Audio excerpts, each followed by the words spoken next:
Le premier partenaire commercial du continent sort une nouvelle fois le chéquier.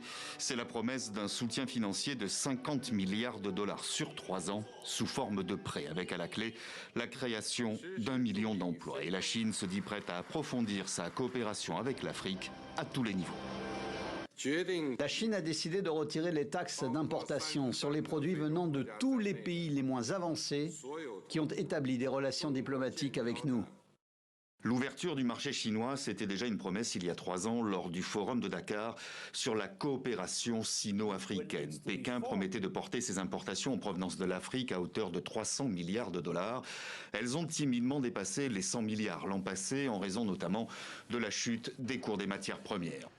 Les attentes africaines sont nombreuses face aux géants chinois et pas uniquement dans le domaine économique. Le changement climatique provoque des ravages généralisés.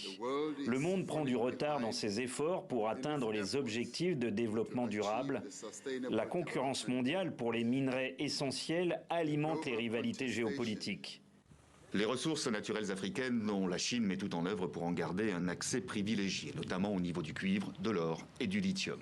Ces 20 dernières années, ce sont des centaines de milliers d'ouvriers et d'ingénieurs chinois qui ont été envoyés sur le continent pour mener à bien les grands projets. La Chine qui ne cesse de consolider sa position de leader mondial dans les énergies renouvelables. Le partenariat Chine-Afrique peut mener la révolution des énergies renouvelables. Il peut être le catalyseur de transition clé dans les domaines des systèmes alimentaires et de la connectivité numérique.